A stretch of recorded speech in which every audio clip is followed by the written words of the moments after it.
Good afternoon or good morning, depending on where you are. My name is Jen Wilson, and I'm here with Amy Vetter, my good friend, and we're here for Leadership Lunch Chat. And we're so glad that you joined us. And sorry we're a few minutes late. Life is full these days. That's the positive spin. Anyway, we thought that we would talk about remote work and blended work and hybrid work and return to office and all the mixed messages that are out there. It came up in our conversation last week a little bit, and we thought we better spend a little time on it. And so that's what we're going to do here is we're going to talk about what's happening there. And I'll big picture, at least from my angle, and then Amy will get in there with hers. And you all are welcome to comment, and we can see those comments in social if you want to. Well, so we welcome that as well with your angle and your issues and your questions. So nice to see you, Rena. Happy to have you here with us. So, what's happening is, obviously everybody rushed to remote with the pandemic, and they discovered that it worked. There were firms that were already there and way ahead, but there were a lot of firms that were of the mind that remote work was never going to work. And so they were shocked by how well it worked really during the pandemic. And then as they, as vaccinations happened and that sort of stuff, I think a lot of firm leaders were like, how can we get these people to come back to the office? They call it RTO, return to office. And, the bottom line is, they tried to do that and it wasn't working very well, still not working that well. Offices around this country are relatively empty. And I know that firm leaders are still out there talking about like, how can we get them back this fall? After Labor Day, get back in here. And there's a lot of that desire to get that to happen. Mm-hmm. And, but the problem is, there's lots of problems with it, but one of the complications is that we have hired a bunch of remote people. And we've had good luck hiring outside our geographic market. And we've added these remote people. And then we're giving messages like, people aren't productive out there remotely. We got to get back to the office. And the remote workers are listening to that like, what? I'm not productive. Or they're saying things like, there's no career path for remote work. If you want to work remote, you'll make less money, or you're not getting promoted, or you can't have big assignments. Or crazy. Those are crazy words, by the way, in Jen Wilson's opinion. All of that is false. And so they're saying these things, and their remote people are like, I took a job at a place that pretended to be committed to remote and blended work and hybrid work, but they're sure giving me messages like, as a remote worker, I'm not going to fit here. And so those people are starting to talk about bouncing to a firm that gets it. And Amy and I are worrying for that, worrying for the firms that are doing that. So I think that's what this is about. What do you think, Amy? Yeah, I absolutely feel like there's a struggle happening right now. Yeah. And honestly, I think I've seen it at all levels. It depends what your work style is. And I think that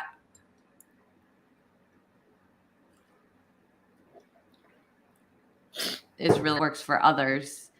And really, truly trying to make sure that the work environment is flexible enough to be inclusive of everyone and also achieves the goals of the workplace. But it's not going to look like it looked before, which, that's the hard part. So anyone that was there before knows that they could have walked to someone's office to talk to them and, maybe collaborate in different ways. And, a lot of times what I hear is people are afraid to, where in an office, they would have walked up to someone's office to talk to them.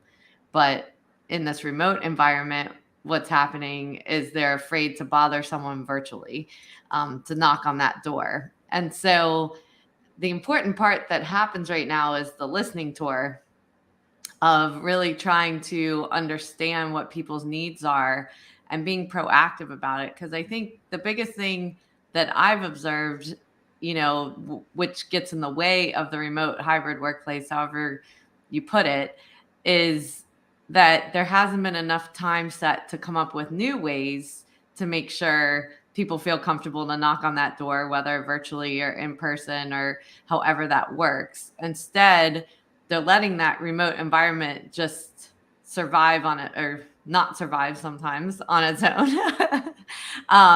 And just like a culture in a workplace, you have to actively work on it. You have to actively make sure and be proactive that people are getting the work environment that they need. So if they need an office, they need an office. If they are more comfortable virtually, or they were hired to be virtual,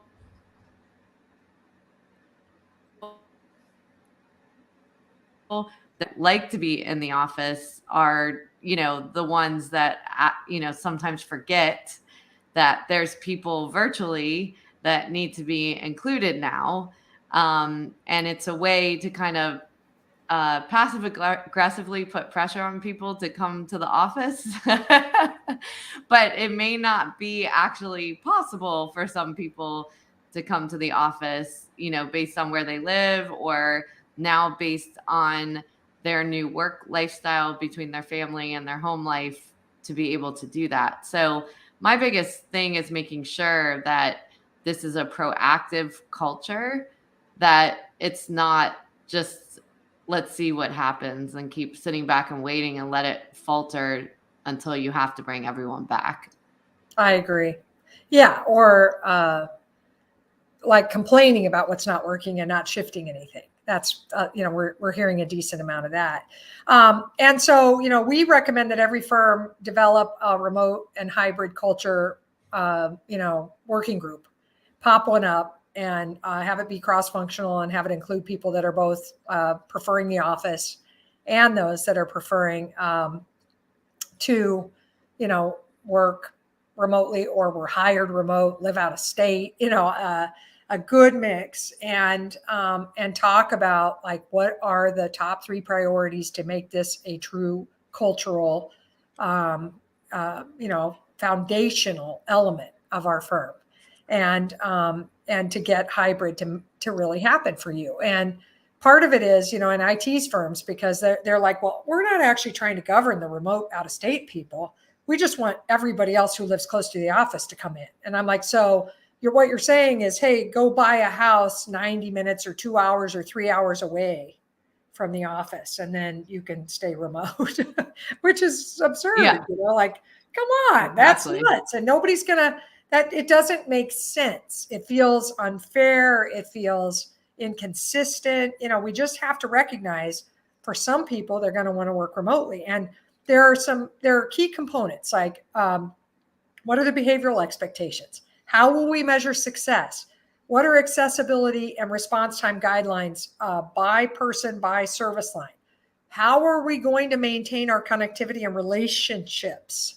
There's a list. We have a list, of how we work, if you will, in remote and hybrid, and firms have to define that list. And when you define it, we like you to do it firm-wide and then talk about departmental exceptions.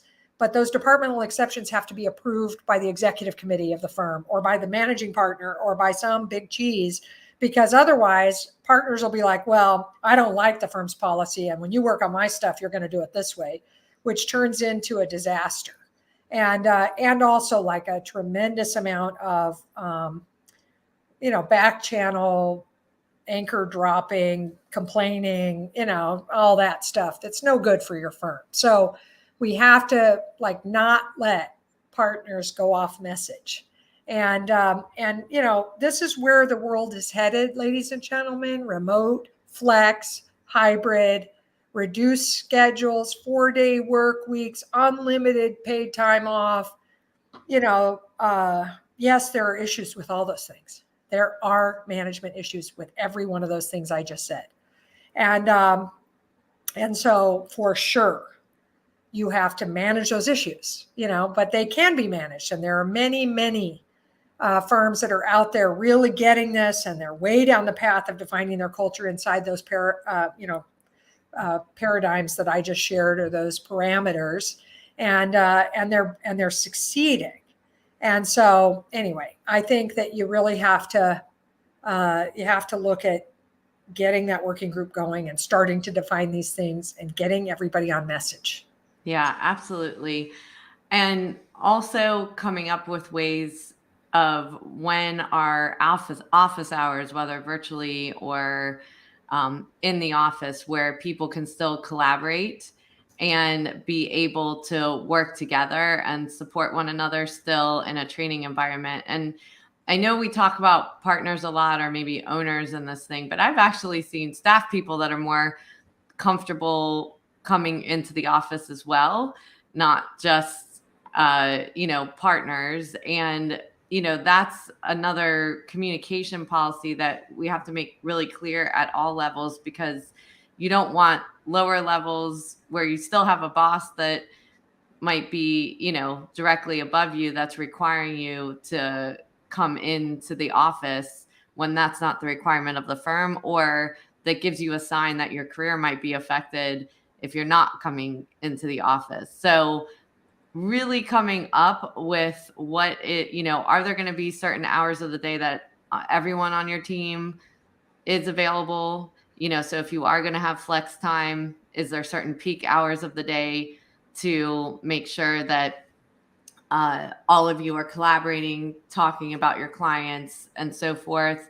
Is there training ways or support channels in your Teams or Slack or whatever you're using, so that when there's training issues and you're not in an office and you can't just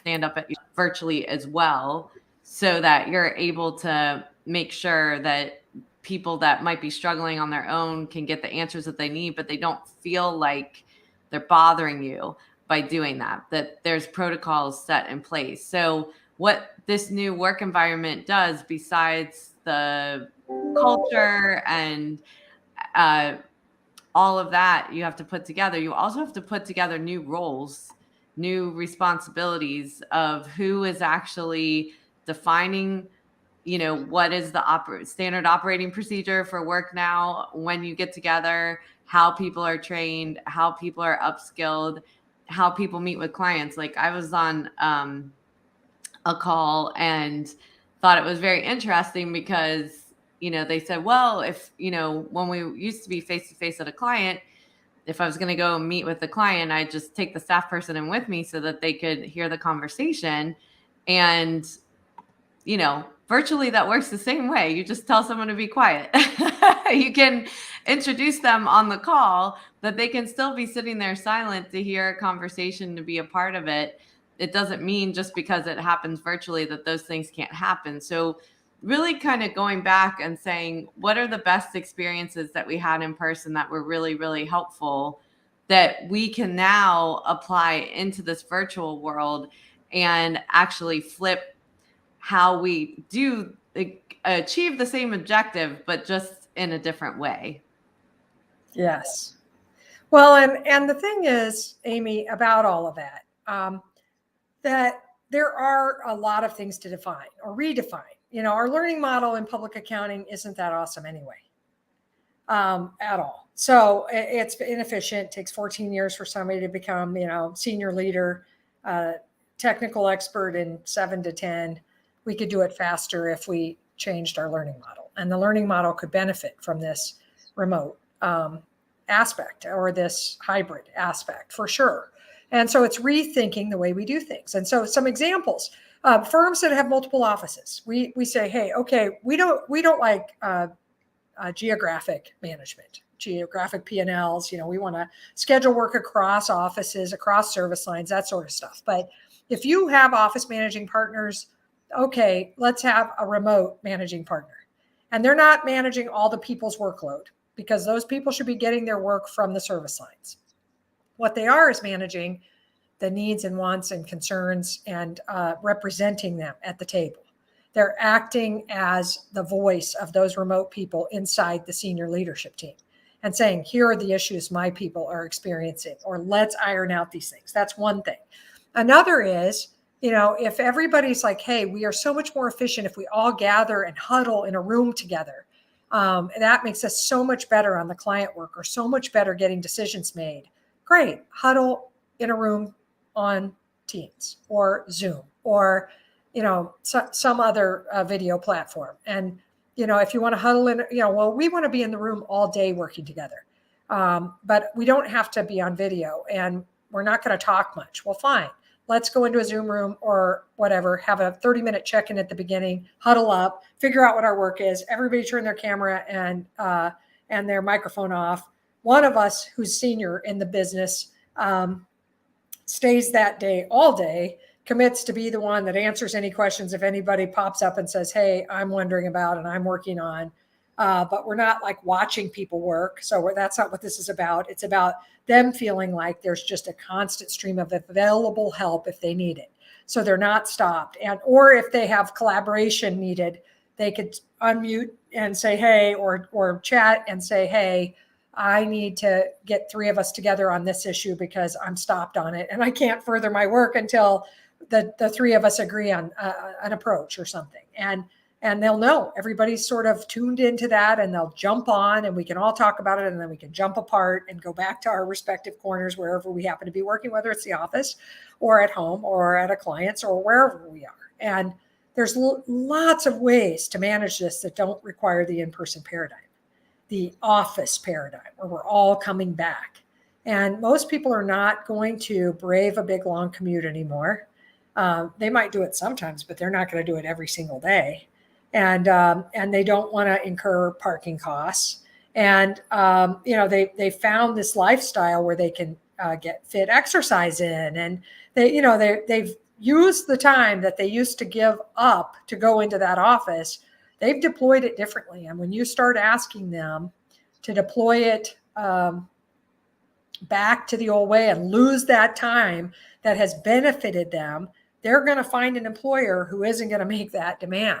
And we're seeing this. We are seeing turnover, and the turnover isn't just, a lot of people are like, well, there's more money out there. People don't quit for money. They quit because they don't think their firm gets them, and they don't think their firm cares to get them. And then the money calls. Money is not the first decider. I don't care even if the person's top motivator is money. They still would stay because they have some loyalty, because they like the friends they work with, they like their clients. But if they think the firm is giving them messages that just don't seem to fit with who they are and what they want, and they're not aligned, our values aren't aligned anymore, and you don't seem to care about my values, one of which is this work-life balance I've established, then I'm not going to work here. And that's what we're seeing. And it's troubling. Yeah. And I wanted to address a couple comments that came in. One person said, I'm more productive at home. My commute takes up a lot of time and I don't miss that. I go into the office now and then, but there's not many people there anyways. So I also think it's easier to reach out to coworkers through Teams. So, and I do think this is an important point to bring up, because it refers to what you were talking about. But for some people, they're more productive at home, and some people are more productive in the office. And this is the workplace culture definition that needs to happen, because if we don't define it, the problem is that one or the other of those two people is going to get frustrated. And so if you aren't productive at home and you find yourself more productive in the office, but you go to the office and there's not that many people there, that's the new norm. So it's that you are more productive in an office doesn't mean that somebody else is. So you have to figure out how you're still going to collaborate, and that there's operating procedures for that, and be respectful of the people that do utilize their time better at home and can make it more efficient with their commute as well. The other thing I would say about it is there is a place to make sure that there are in-person events and ways to still bring people together, so that they are collaborating, they're having fun together, to developing relationships and so forth, which is still